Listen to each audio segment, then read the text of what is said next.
byaragenze nyene tura wa musto ndamubwira ati je urya mutipe burya dusohokana ambwiye ngo aragushaka umutipe umudemu nawe arakanguka avuga ati ibyo bintu birabaho none musohokana ambwiye yego tibwo je nanzi siko ndamutahura umudemu cyamubwira ngo canke n'umupfumu ashaka aturoge cyangwa ati je ntabyo nzi mugabo je nashikirije ubutumwa kandi uraza umutumwa ntakubitwa yashikiranye ubutumwa nawe acashaka kugira amatsiko yo kubona ibyo bintu aho bizoherera umudemo yaraje umutipe yarabimubwira neza nyene mubwira ati nshaka kukushana nawe kandi ngo je mbona ari ibintu biri simple sinorinda kuvuga ngo ndabimuhisha uyunye ngo azoza mfatana ama message muri telefone byarabaye nshaka ndamubwiza uku kuko je hari jambo nawe namubari yambwiye ati je nanga umuntu ambesha umbwiza ukuri je turatahura acambwira ngo yambwiye kuko ngo akunda umuntu amubwiza ukuri kandi avuga ati iryo jambo ko nararivuze kandi niryo rigire rinsindisha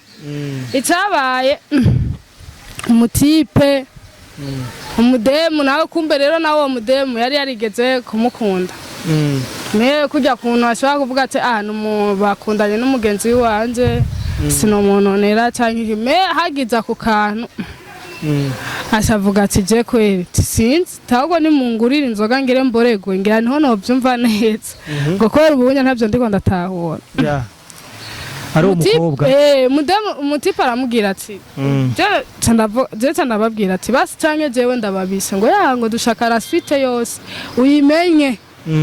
sinyaga ikintu kizoza mu nyuma ngo urusake we wavanzwe rero vya vrai ama besha vango baravanga barabesha ibindi rero biba live bibona uko cyabwa ati guma ngaho urabisinema ngene genda arambwira ati jera ngenda bega ku mutima uravuga ati je ngenda be kweri akaba ari umuhungu umutima ndabizi ko ego kubikora n'ibintu ashobora kubikora ariko ku muntu uzi ko mukundana musohokana ni ikintu cyambere urafise akantu ko kumutinya ari ibintu kwanza uvuga ati ibi sino bikora kwera kuvuga ati najewe babibinshikiye byo mbabaza rero jana namubwira ati aha rero nanje ikintu gihari ndabaraba simva ngaha waravuze ko umushaka mubikore ndababona aho mwari mu nzu cyangwa mwari mu kabari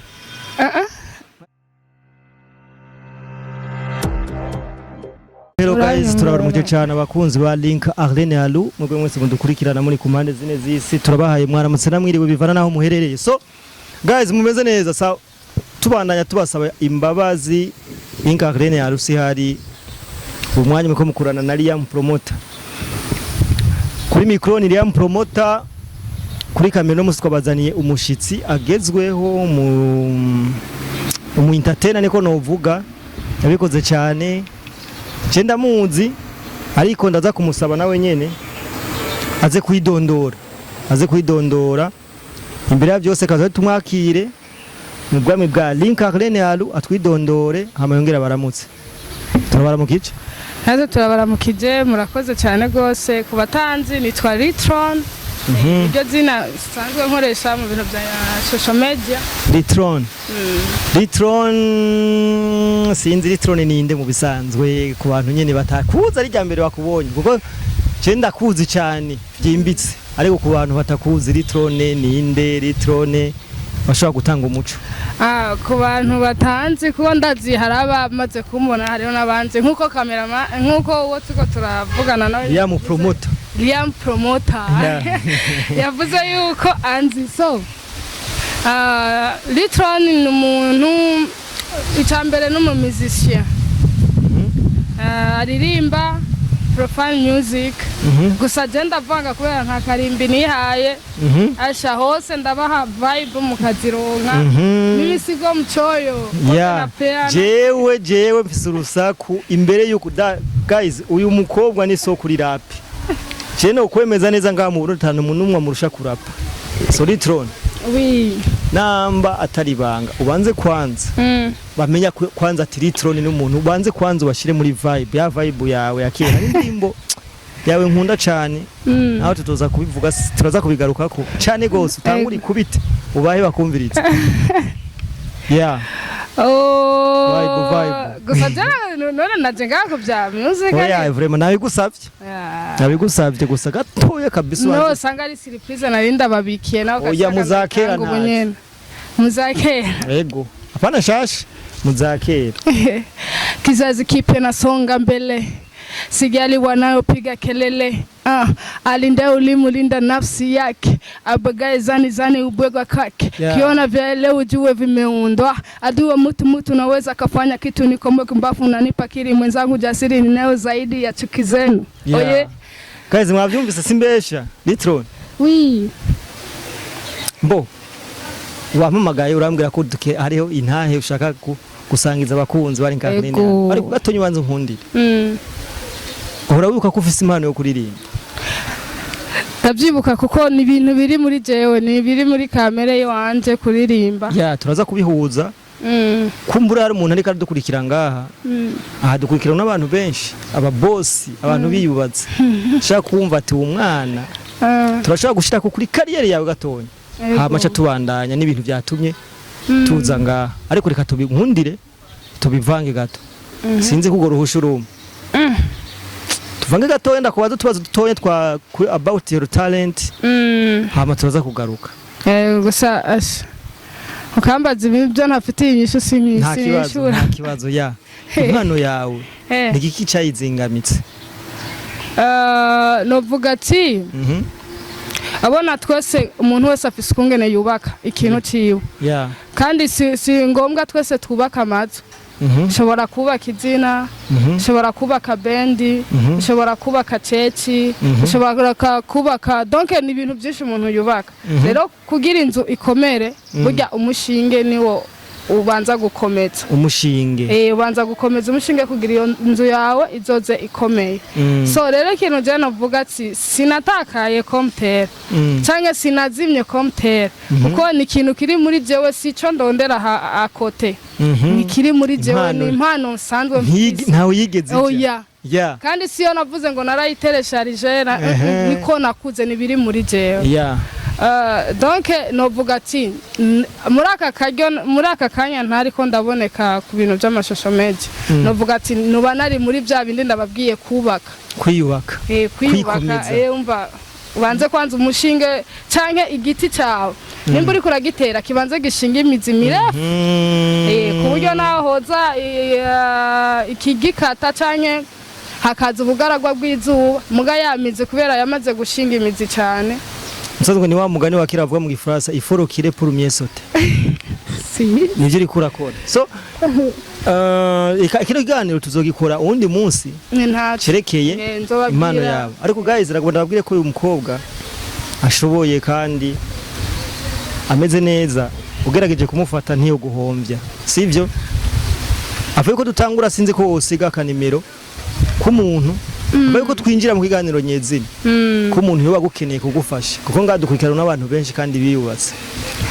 kubera ko bavuga ati ngo ubugirigiri bugira babiri ko agenda umurundi kazi kirundi ndakizi kandi nikujya bavuga yuko umutwe umwe utigira inama kandi ngo nta hantu ushika udashikanywe n'abandi voila umva kwakunduza canke ushobora kunduza jo nkaduza wawe canke tukaduzana n'abandi That's good. Baravuga ko ciza ugisanga imbere aho giye hose. So inomero sanzwe nkoresha ngo gutora ko irengana canke na WhatsApp byose. Ni ndayitange. Yitange nta kibazo. Ni 69 700 805 Nizo nyene? Kuri umuntu ashaka kukurondera. Iyo arashaka kundondera ni ari mikashi. Mugakorana ivyunguka. Yego. So guys gatugedera mu kiganiro nyezera wa telefone urambwira ati je ndafise intahe ushaka ko yofasha abantu babakurikirana. Nanca mvuga ati nta kibazo reka tuyikorereko. So reka ngende gatonya mu nce ku mayange urakundanye n'umuhungu muri byagenda neza about your story. Shaka rero dusangiza. Cyari bimeze gute kuri histoire yawe ugomba usangiza abakunzi bawe? Iyo story ni ndefu cyane ni ndende gose ko yayogira ama party kugira ihere muga kubera ko ari ibintu dusanzwe tubamwo ari ibintu dusanzwe tubona ndaca ku mayange kugira ngo oya yibahe nta kibazo kamera iri muri nta kibazo babwire kuri story yiwanje ku bintu byambanye yo ko n'umuntu twasohokana twari mu rukundo twari dukundanye so uwo twari turi kumwe burya ajya anye sinzi ko hari ikintu kiryoha nk'urukundo rwa mbere hajya rugishushe rukira umushuhiro usanga muba mwitanyeho ukuntu umwe adashobora kuryama atandikiye uwundi message uburyo hagize n'akantu kaba umwe atarondeye uwundi acashobora kwiyumvira ati ari mu biki bimeze gute canke yagiye here umva ugasanga ari ibintu byinshi rero uwo mutipe twarasohokanye turakundana rero kandi murabona ko umuntu w'umutipe aje afise amafaranga kweri ashe ni gake bamukatira kubera ko bigoye ajya amafaranga yonyene naho bataravuga abayavuze arakubwira akantu nyene akakubwira ati ariko gishobora kuba ari ikibazo ku bakobwa mukunda amafaranga ne Fizo yarapostinze ngo wishe Yesu nini amafaranga yari umukobwa ntiyari umuhungu saba koga nawe ngaho uri ngaho kubera iki amafaranga none so rero ukungene byagenze twaragiye mu rukundo turakundana gusa rero je mu nyuma twaje guhebana cyane ikintu cyatumye duhebana ni ikintu gusa je nasanze hari abantu baba tipe barinda kuri no si y'Imana hari abantu barinda ku buryo sinzi sinovuga ko goba ari rwanku ya nyanka canke kubo mu bisanzwe barampresenta mu bagenzi akaguha no muri famille je mbere nari nanagize famille yiwe nari namenyekanye kwa mama we twaravugana tukavugana no ku ma WhatsApp akarambwira ati mwana nje ndagukumbuye ingo ibintu nk'ibyo mugo umutipe ikintu yambwiye je n'ubu mu mutwe kiracari muri jewe cyarase kumvamwe kandi nico cyatumye tunahebana yambwiye ati ko arona je mu bagenzi biwanje bari bamaze kumumenya twarakundanye tugiye nko gusohoka akatambwira basi duzana n'abagenzi bawe tugende cyangwa ugasanga adusanze ahantu twari twicaye twicara ikirumva bisaba ko ndavuga ati uyu n'umuntu wiwanje aba n'abagenzi iki n'iki ibintu nk'ibyo rero hari umugenzi wiwanje yari approche cyane wiwanje twari abagenzi cyane uwo musto uramudada mwinza kwe umutipe ikintu yambariye yambwiye ngo shaka gukusha n'ujya mugenzi wawe namwe mukiri kumwe dukundanye cyangwa hari ibintu utamukurira we sinico yarabimbwiye bien neza ariko kubwira neza amaso mu yanduko bigenda gute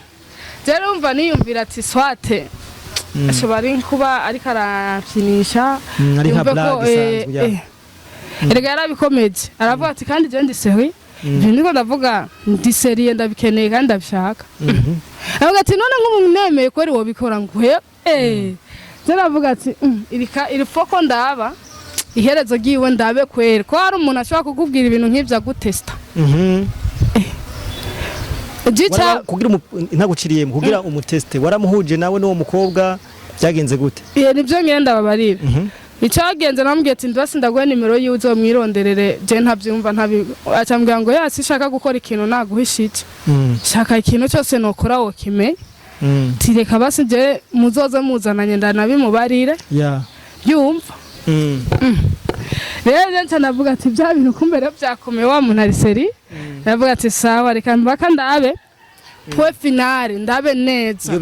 iyo biherera byaragenze nyene wa mustonda amubwira ati je ujya mutipe burya dusohokana yambwiye ngo aragushaka umutipe umudemu nawe arakanguka avuga ati ibyo bintu birabaho none musohokana ambwira yego tibwo je nanzi siko ndamutahuwe umudemu amubwira ngo canke n'umupfumu ashaka aturoge zitangira ati je ntabyo nzi mugabo je nashikirije ubutumwa kandi uraze umutumwa ntakubitwa nashikiranye ubutumwa nawe acashaka kugira amatsiko yo kubona ibyo bintu aho bizoherera umudemu yaraje umutipe yarabimubwira neza nyene mubwira ati je shaka kukushana nawe kandi ngo je mbona ari ibintu biri simple sinorinda kuvuga ngo ndabimuhisha uyunye ngo azoza mfatana ama message muri telefone byarabaye nshaka ndamubwiza uku kuko je hari jambo nari namubari yambwiye ati je nta umuntu ambesha umbwiza ukuri je turatahura acambwira ngo yambwiye kuko ngo akunda umuntu amubwiza ukuri kandi avuga ati iryo jambo ko nararivuze kandi niryo rigire rinsindisha icabaye umutipe umudemu nawe kumbe rero nawe uwo mudemu yari yarigeze kumukunda me kujya kuntu ashobora kuvuga ati bakundanye n'umugenzi wanje sinomononera cyangwa me hagize ako kantu ashavuga ati je kweri sinzi ahubwo nimungurira inzoga ngire mboregwe ngira niho nobyumva neza ngo kwera ubunya ntabyo ndiko ndatahura ari umukobwa umutipe aramubwira ati je canababwira ati basi canke jewe ndababisha ngo ngo dushaka la suite yose uyimenye sinage ikintu kizoza mu nyuma ngo ni wavanzwe rero vya vrai ama bavuga ngo baravanga barabesha ibindi rero biba live bibona uko cyabwira ati guma ngaho urabisinema ngene igenda arambwira ati jera ngenda bega ku mutima uravuga ati je ngenda be kweri akaba ari umuhungu umutima ndabizi ko ego kubikora n'ibintu ashobora kubikora ariko ku muntu uzi ko mukundana musohokana ni ikintu cyambere urafise akantu ko kumutinya ari ibintu kwanza uvuga ati ibi sino bikora kwari kuvuga ati najewe babibinshikiye byo mbabaza rero jana namubwira ati aha rero nanje ikintu gihari ndabaraba simva ngaha ubona bavuze ko umushaka mubikore ndababona aho mwari mu nzu cyangwa mwari mu kabari ntiyari geto komtere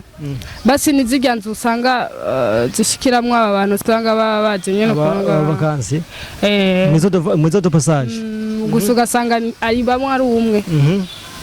none ngiyo uvuga ko ari geto hama rego ndavye ingene umukino uri kuragenda hama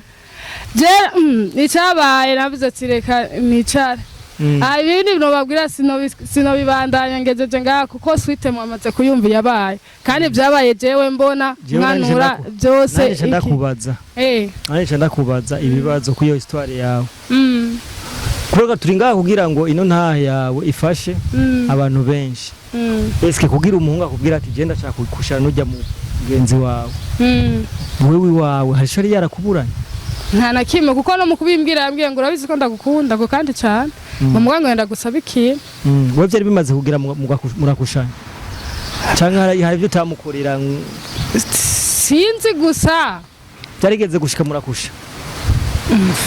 ibyo nabyo ku bantu bakundanye ni ibintu bishika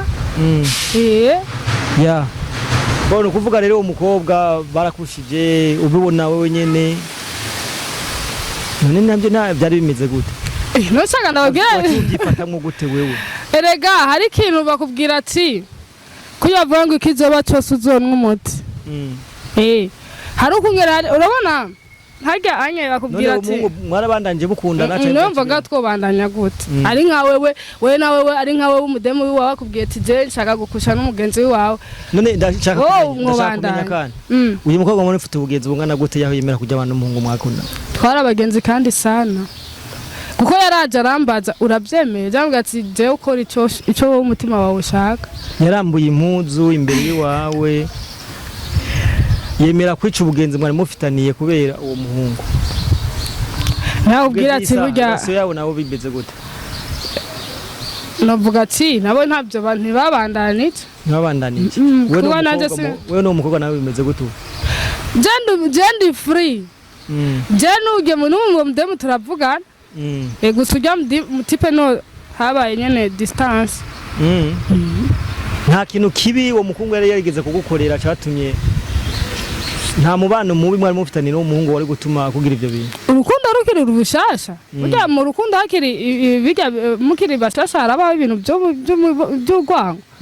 ntabyo ndabona n'amakosa uyabona nk'uko umengo ni ntuze nutubone nyene utuntu tumeze neza Solitron ndakeneye kumenya umuhungu ari ikintu utari kurasangiza abafana abakunzi bacu umuhungu none kugira kuvange ubwo nta bintu wewe hagati yanyu byaba byarabaye uduha umuco kubera ko umuhungu niyo kwigadukiza akubwira ibintu nk'ivyo atakintu kizima cyabaye erega urabona tumaze gumera nk'ababa separe kwa je sinzi donc sinzi gutandukana n'umuntu ngo habe bifu ku buryo tutovugishana tuzoganira vuga ati harabaho limite mena handi ho VP power umeze neza turashobora kuganira kuko je mu nyuma twaricaye nawe kandi n'urya mutipe ivyo byose byararenganye ndamubaza ati je kwanza shaka tuganire je nawe eske bijya bintu wabikoze kubera iki erega we nyene niwe yaciye anzanira impamvu le type bakora ibintu bivanye n'abakunzi babo niwe yaciye ashatse kumbwira ko je muri ako kanya nibona ko atamakosa mfise nibona kumengo ntacyo nari nagerageje kuri we nari kumwiha nari naramwihaye kugira nte byose nari naragerageje muga rero je sinatahura nkavuga ati byari bimeze gute sasa mukiri kumwe mukigendana byari bimeze gute dushaka tumenye source ya byose ukuntu rero ega niwe yaciye abimbarira cyabimbwira cyambwira ati rega mwabademu mwe murafise inani ikosa mwama mukora kandi ryama ribabuza amashance yanyu cyamazana ikosa nyabaki dukora ngo umutipe iyo akubariye kagukunda wowe ubufise ibindi bintu uca wiyumvira directement muri wewe amaze kukubwira iryo jambo ndagukunda ndashaka tube amohe ndashaka tube en couple ibintu nk'ivyo rero wowe ngo hari ibindi bintu tushira mu mutwe directement soit icambere kenshi nguyu ukundanye ngo nk'umukobwa ari nk'imfura ni wabo ngo mu gihe rero wowe ufise n'amafaranga ngo aca abona kumengo wowe ni ugiye gusova famille icambere acatangura guharura ati ubu nzoza ndaja muri saruko onye ubu nzoza ndahindura hagize n'amafaranga kenerwa muhira nzomubwira we ibintu by'uko ukazawumva wewe ucugira izindi shahusha twega abahungu turondera amafaranga mu buryo bwinshi ati rero hari sacrifice dutanga kugira ngo turonka ayo mafaranga rero namwe mukaca muza mutazi ukungene twayarondeye rero natwe tuba twumva kubwege amafaranga yacu two bakorera ikintu cyose twishakiye kubera ko tuba tuvuga ati turabafise nakanoti kiwacu dufise kubera iki deja nta rukundo ruba bituzanye kwa tubavuga tufise ico du profit nimba ugasanga ujya mugenzi wawe kugira ndamushikire ndinda guca kuri wawe kugira ndamuronke direct mugu bwa mbere nari gushikira kuri we eti kutwe dufise strategy nyinshi twokoresha kugira ngo tugire rero cyane namubwira ati none nyamukuri je basi yo bari kosa no naragukoreye iryo tuma haba ikintu nka kiriya ekuraza neza acambwira gucambere ngo warigeze kunyishura nabi gukintu cyo ngo nokubwira ngo umuhungu wese mu mirya misi ya mbere ngo gamwe abakobwa muca muvyibagira ngo muga hari amajambo ngo ari ukungene mu comporte imbere yiyo ngo iyo bishitse mugakundana kaje kantu ntakibagira cyane baza none je nakubwiye gute byatumye ucuvuga ati je uyu muntu kwera iri umubano mu bucuza byari byagenze gute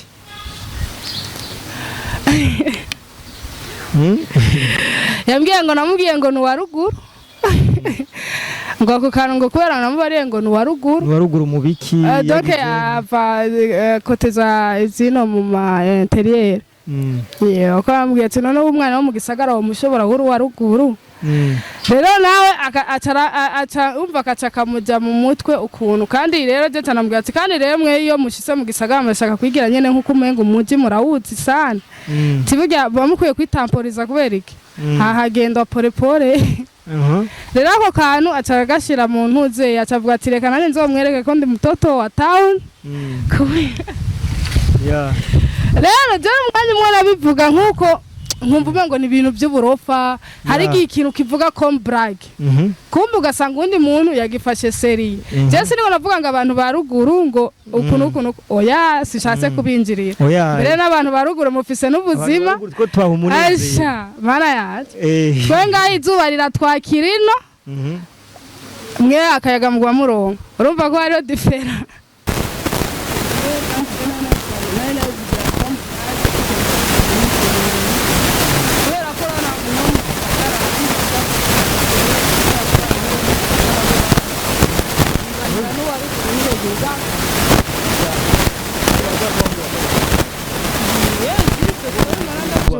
abo